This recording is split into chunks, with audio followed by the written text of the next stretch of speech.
बधाई हो मेरे छोरा ना आप सबन के छोरा। गोपियां बधाइयां गाने लगी। लखी जिन लाल की मुस्कान। कन्हैया की जो झांकी है बड़ी अद्भुत है। भगवान की तिरछी चितवन का कटाक्ष जिसकी ओर निहार देते हैं वो गोपी मंत्र मुग्ध हो जाती है। अरे हमें तो दिखाया यशोदा जी के छोरा छोरा तो बहुत तेरे देखे। अद्भुतम बालकम वीक्ष, ये तो बड़ा अद्भुत बालक है। वीक्ष माने देखा, अद्भुतम बालकम वीक्ष, बड़े अद्भुत बालक का दर्शन कर रही हैं ब्रज गोपियां। और सुखदेव जी कह रहे हैं, ही राजा जिनके यहाँ साक्षात भगवान बालक बन के आए होंगे। जब संसारी बालक तो तरी वाणी में माता पिता से बात करते हैं, घर में नटखट लीलाएं करते हैं, कितना सुख प्राप्त होता है। और जहाँ ब्रह्म ही बालक बन के आया हो तो वहाँ के आनंद का वर्णन कोई कवि कोई धीरमती वाला कैसे कर सकता है। गोपियां इकट्ठी हो गई, कन्हैया के मुखमंडल को दर्शन किया, सो बधाइयां गाने लगी। मैया अरे कृष्ण जन्म सुन के आई जशोदा मैया।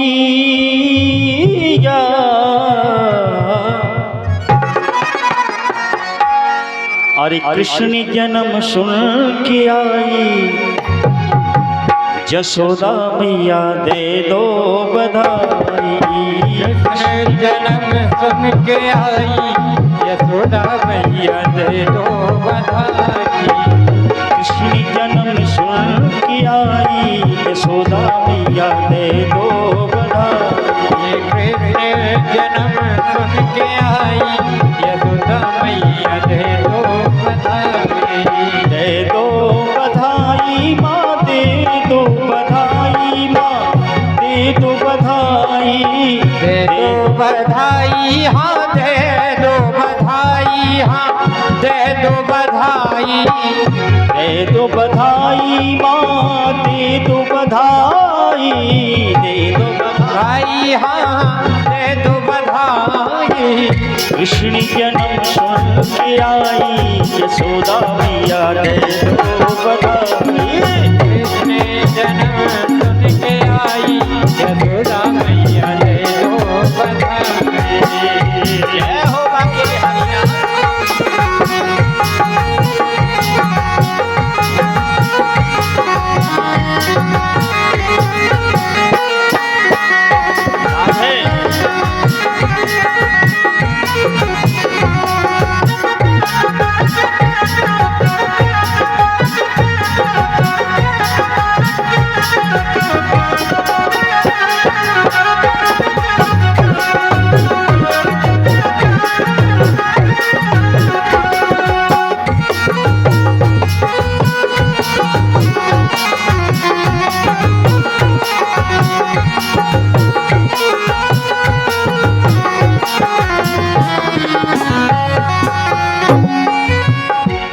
गोपियां कह रही है मैया पायल भी लूंगी माँ, आयल लूंगी। पायल भी लूंगी माँ, पायल लूंगी।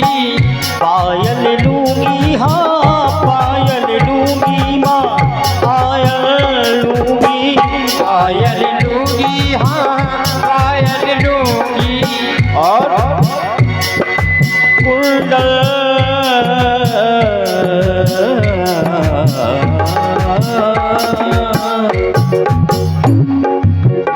कुंडल करी दियो साई मैया, कुंडल करी दियो साई यशोदा मैया दे दो बधाई। माता जन्म सुन आई यशोदा मैया दे दो बधाई।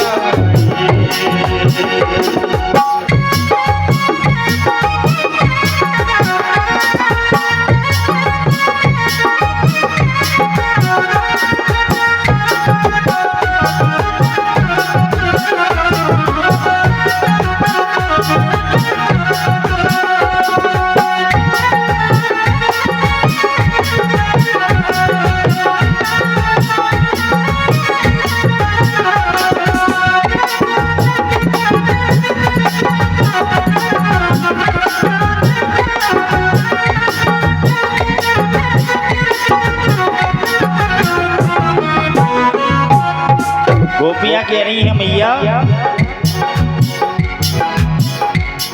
यशोदा मैया भोली मैया,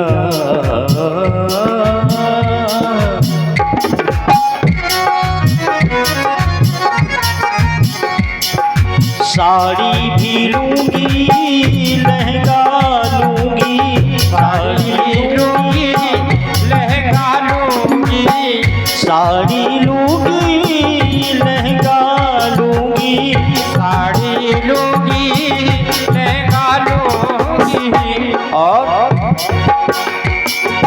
चूनर की कर दो साई मैया, चूनर की कर दो साई, यशोदा मैया दे दो बधाई, की करे दो भाई, यशोदा मैया दे दो बधाई, कृष्ण जन्म सुन के आई, यशोदा मैया दे दो बधाई, कृष्ण जन्म सुन के आई, यशोदा मैया दे दो बधाई।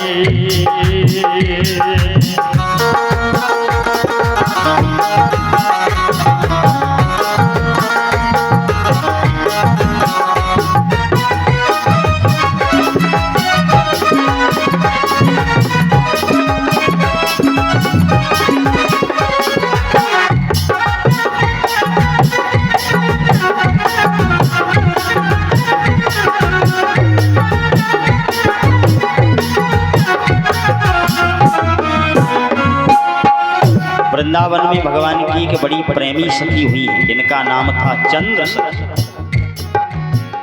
अंतिम शब्द कह रही है, हे बांके बिहारी लाल, हे प्रभु, भिखारी सारी दुनिया दाता एक राम, सारी दुनिया भिखारी है, कोई छोटा भिखारी कोई बड़ा भिखारी, मांगते सब उसी दाता से। और सरकार, जब आप ही प्रकट होके इस धराधाम को पावन करने आए हो, आपसे बधाई नहीं मांगूंगी तो फिर किस द्वार पे जाकर के मिलेंगे। चंद्र सखी भज, चंद्र सखी भज, पाल कृष्ण छवि, चंद्र सखी भज, चंद्र सखी, चंद्र सखी भज, पाल कृष्ण छवि, चंद्र सखी भज, पाल कृष्ण छवि, चंद्र सखी भज, पाल कृष्ण छवि, जी भर लूंगी बधाई मैया, जी भर लूंगी बधाई, यशोदा मैया दे दो बधाई,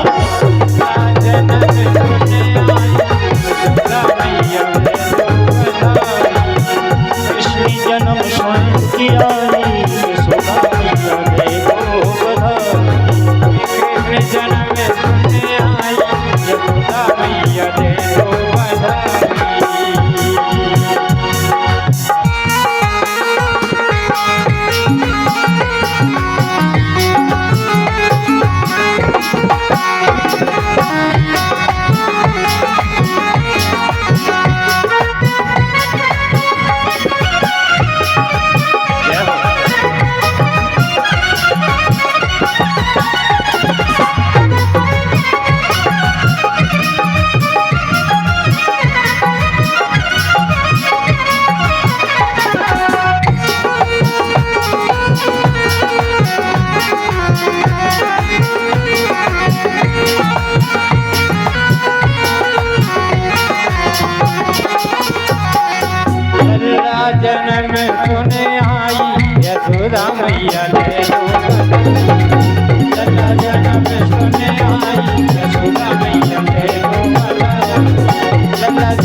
बोलिए नंद के लाला की जय। चंद्र सखी भज बाल कृष्ण छवि जी भर ल्यूं बधाई। सारी दुनिया उसी दाता से मांगती है। यहाँ तक कि ब्रह्मादिक देवता भगवान बांके बिहारी लाल की बांकी झांकी का अवलोकन करने के लिए आए। नंद बाबा ने ऐसा दान दिया राजा, सर्वस दान दीन सब काहू, और जिन पावा राखा नीता। जो दान लेता है दान तो ले लेता है, पर दान लेने के बाद उसके मन में एक कामना नहीं है कि मैं इसको रखूं। क्यों? सर्वस दान दीन सब काहू। नंद बाबा तो आज ऐसे बौराने, जिसको जो ठीक लग रहा है, जो अनुरूप वस्तु लग रही है, सो नंद के द्वारे हाथ खोल के मांग रहे हो। नंद बाबा हाथ खोल के लुटा रहे हैं। सुखदेव जी कहते हैं, हे राजा, जहां भगवान की भक्ति करने पर भक्त रसमय हो जाता है, और यहाँ तो भक्ति नगर में भगवान प्रकट होके आए। ब्रज क्या है, वृंदावन क्या है? बोले भक्ति का सरोवर। ब्रज में वास करके भक्ति करने की आवश्यकता नहीं है, भक्ति अपने आप पुष्ट होने लगती है। ये ब्रज की रज का प्रभाव है। पूरे ब्रज में आप कच्ची धूली में नंगे पैर घूमते रहें, एक भी छाला कंकड़ कांटा कुछ नहीं चुभेगा, क्योंकि कन्हैया जब तक वृंदावन रहे तो कभी पादुकाएं नहीं पहने। भगवान को लगा जब हमारी इतनी भोली भाली गैया नंगे पावन सारे वृंदावन में घूमे, छोटे छोटे बछड़े सारे वृंदावन में नंगे पावन घूमे, तो हम भी चप्पल जूता नहीं पहनेंगे। तो कन्हैया जब तक वृंदावन रहे तब तक पादुकाएं नहीं पहने। और ब्रज की रज, भागवत में सुखदेव जी कह रहे हैं, हे राजा, नव कोमल बालुकम। बालू भी पैरों में चुभती है, पर ब्रज की रज तो ऐसी, आहा, पैर रख दो लगे कि डल्लभ के गद्दे पे पैर रखा है। इतनी कोमल, इतनी सुकुमार। मानो पृथ्वी माता को लगा मेरे वक्ष स्थल पर, वृंदावन क्या है? पृथ्वी का वक्ष स्थल। पृथ्वी माता का वक्ष स्थल अगर दर्शन करना है तो वो वृंदावन। पृथ्वी माता को लगा कि भगवान मेरे ऊपर आके क्रीड़ा करेंगे, तो मानो ब्रज की कटुता का, वृंदावन की जो धूल है उसकी कठोरता का हरण ही कर लिया। नभ कोमल बालू। आरसीसी पे परकम्मा लगा, हो सकता है पैरों में छाले पड़े, पर कच्ची मिट्टी में आप पैर रखोगे तो बिल्कुल ऐसा लगेगा जैसे गद्दे पर पैर रखा। सारी प्रकृति भगवान के स्वागत में सजी खड़ी थी कि कब भगवान आए और हम उनका स्वागत करें। ब्रजवासी आ गए। यहाँ गोपियां तो नाचने में मस्त हैं, बधाइयां गाने में मस्त हैं। अरे सखी, हमें तो आनंद जी के छोरा को मोहरो दिखा, और भगवान बांके बिहारी लाल जिसकी ओर एक बार निहार देते हैं वही मंत्र मुग्ध हो जाती है। पर किसी संसारी वस्तु की कामना, आशा, अपेक्षा मन में नहीं रह जाती। दूसरी खड़ी, वहां तो भीड़ लगी। अरे सखी, अरे बहन, हमें तो या यशोदा जी के छोरा को दर्शन करा। बूढ़े बड़े ब्रजवासी जिद पे अड़े हैं, नंद बाबा अपने लाला के दर्शन ना कराएगो का? नंद बाबा बोले, भैया का बताएं, अंदर प्रवेश ही नहीं मिल रहा है, सारी गोपियां घुसी पड़ी हैं। ब्रजवासी बोले, तो हम काऊ से कम हैं का? चलो सब एक साथ चलते हैं, गोपियों की सरकार थोड़ी चलेगी। नंद बाबा सजे बजे चलने लगे दर्शन करने। बढ़िया श्रृंगार कर रखा है नंद बाबा ने। ब्राह्मणों को दान दक्षिणा देकर के संतुष्ट किया, प्रणाम किया। ब्राह्मण बोले, बाबा सदा प्रसन्न रहो। एक ग्वालो बोलो, नंद बाबा ऐसे पहली बार छोरा को मुंह ना देखो जाए। फिर भैया, अरे बाबा तेने श्रृंगार तो कर लियो, पर सारो श्रृंगार अधूरो है। क्यों भैया आपका कमी रह गई? नंद बाबा ने बढ़िया दाढ़ी में इत्र लगायो, एक ग्वालो शीशा लेके दिखा भी लगो, बाबा देख ऐसा लगे अब हाली तेरो ब्याह होके आयो हो। नंद बाबा बोले दाढ़ी की अब 90 साल के डोकरा को ब्याह कराबे को? एक ग्वालो आयो, नंद बाबा ऐसे ना जायो जाए। फिर दही की पूरी मटकी ले आयो, सो महाराज नंद बाबा के सिर पे उड़ेल दी। अब नंद बाबा पूरे दही में सपर गए। नंद बाबा कह रहे भैया तूने कियो धरो श्रृंगार सब दही में बरोबर कर दियो मेरो। बूढ़े बड़े ब्रजवासी बोले नाना बाबा पहली बार इसलिए दही से नहलवाया कि आप लाला के दर्शन करने जा रहे हो, कहीं कोई छल छुद्र ना लगे हो आपके साथ, इसलिए दही से नहा के जाया जाता है। जो जैसी कह दे नंद बाबा मालने ग्वाल बाल नचते चले आ रहे हैं और यहाँ मैया कन्हैया की सूरत देख देख के मुग्ध हो रही है।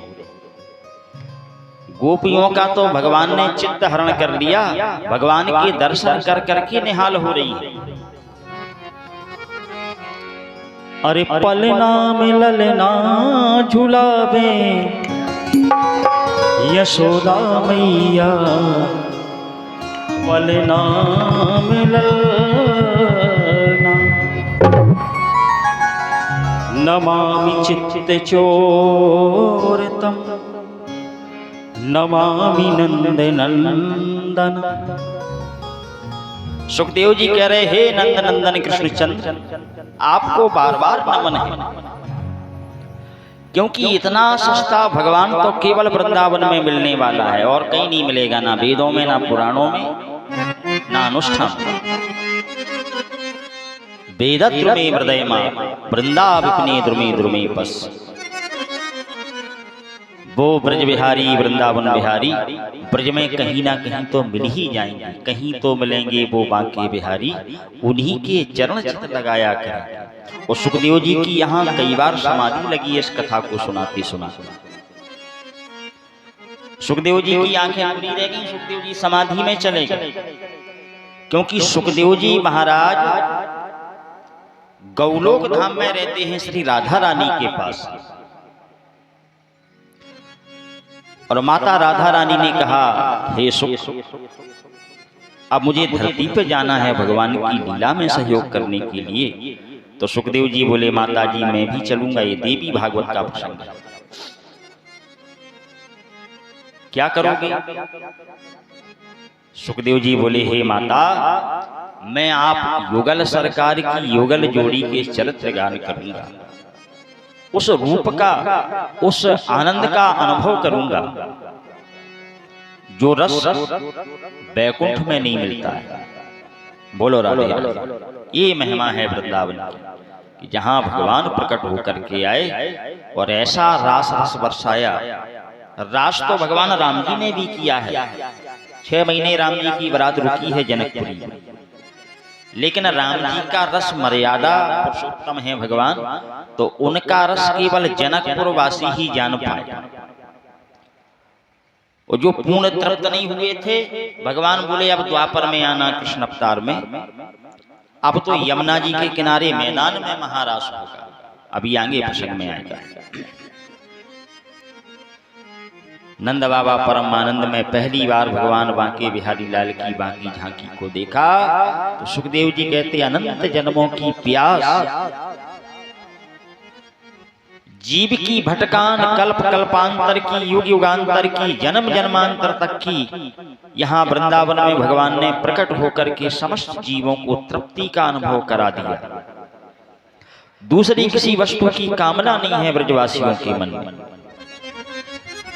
नंद बाबा तो सर्वस्व दान दे रहे हैं, पर कोई भगवान कृष्ण के दर्शन के अलावा कुछ चाहता ही नहीं, बस सांवरे श्याम का दर्शन हो।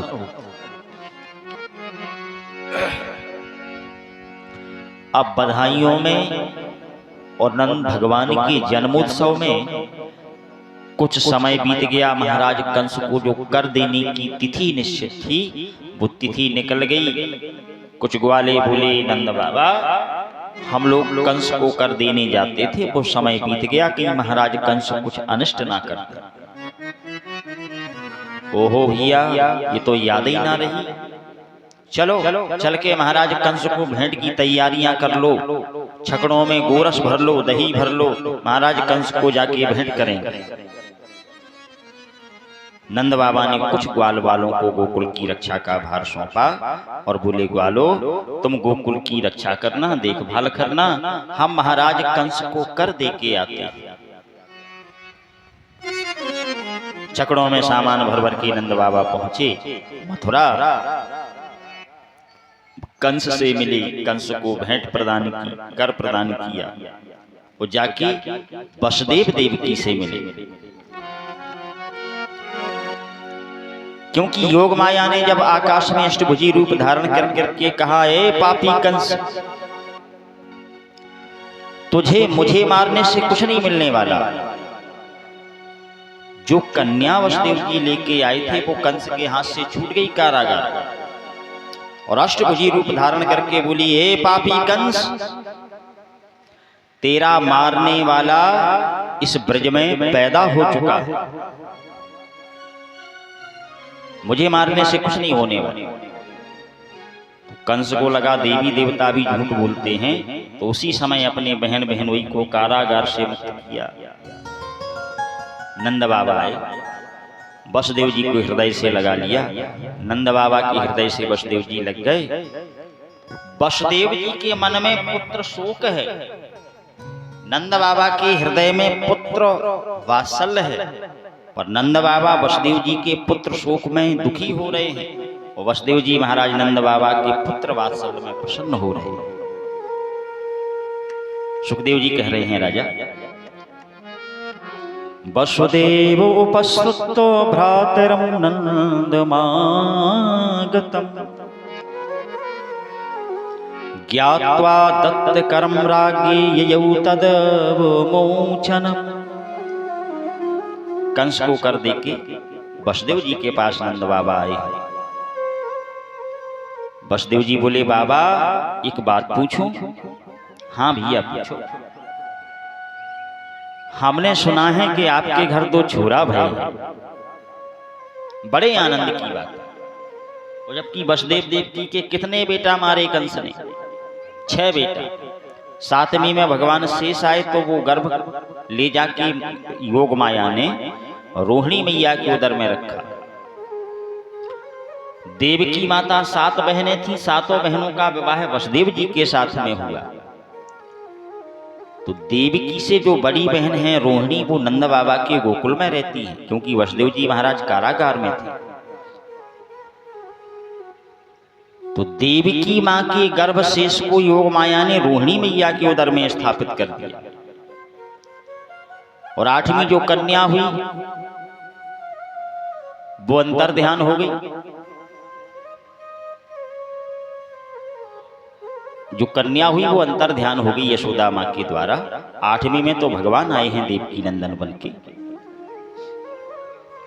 नंद बाबा कह रहे, भैया वसुदेव कि कंस बड़ा पापी है, तुम्हारे 8 बालकों को मार डाला। मिलने का परस्पर नियम भी यही है, अपने स्वजन संबंधियों से जब भी मिलना चाहिए तो उनके सुख में सुखी और उनके दुख में दुखी होना चाहिए। ये नियम है, क्योंकि भगवान कृष्ण कृष्णम वंदे जगत गुरु, ये जगत गुरु भगवान की कथा हम लोग सुन रहे हैं, सुना रहे हैं। पर आजकल मैं नहीं कहूंगा इस कथा पीठ से, कथाओं में भगवान की झांकी तो बनाना चाहिए, अच्छी बात है, लेकिन हम लोगों ने उन्हें केवल नायक नायिका के रूप में प्रस्तुत कर रखा है। भगवान कृष्ण जगत गुरु हैं, उन्हें केवल नायक नायिका के रूप में प्रस्तुत किया जाता है। बहुरूपीय किसी का भी रूप बना लेते, हनुमान जी बन जाएंगे, कभी भगवती का रूप रख लेंगे, तो ये चीजें गलत है। भगवान कोई सामान्य विषय नहीं है, मुंह का स्वादन जानने का विषय है, अनुभव का विषय है। कोई गूंगा व्यक्ति हो, उसको गुड़ खिलाओ, फिर पूछो भैया कैसा लगा, तो वो बोल नहीं सकता क्योंकि उसकी वाक शक्ति नहीं है। पर मुंह का स्वाद अनुभव, जो अनुभव हो रहा है वो व्यक्त जरूर करेगा अपने हाव भाव से। तो जिन खोजा तिन पाइया, गहरे सागर पैठ। कृष्ण को जानना है तो राधा रानी की शरण में जाना पड़ेगा, नहीं तो बिना राधा रानी की कृपा के भगवान कृष्ण को जान पाना, उनके विषय को समझ पाना, जिनके विषय को 4 सिर वाले ब्रह्मा जी नहीं समझ पाते हैं, तो हम और आप 1 सिर वाले क्या समझेंगे उनकी लीलाओं को। ऐसी विचित्र लीलाएं भगवान ने इस कथा में की है। बोलो राधे राधे। ब्रज गोपांगनाएं मैया यशोदा की यहाँ आ गईं। नंद बाबा मथुरा में हैं और कंस ने बुलाया पूतना को। कंसेन प्रहिता घोरा पूतना बाल घातिनी, शिशोश्चचार निघ्नन्ति पुरग्रामो ब्रजादिषु। पूतना मौसी जी चली जा रही थी अपना हेलीकॉप्टर लेके, आकाश मार्ग में उड़ी, क्योंकि पूतना को कहा जाता है खेचरी। खेचरी का मतलब खे आकाशे चरती, जो आकाश मार्ग से गमन करे, जो ऊपर आकाश में उड़े वो खेचरी।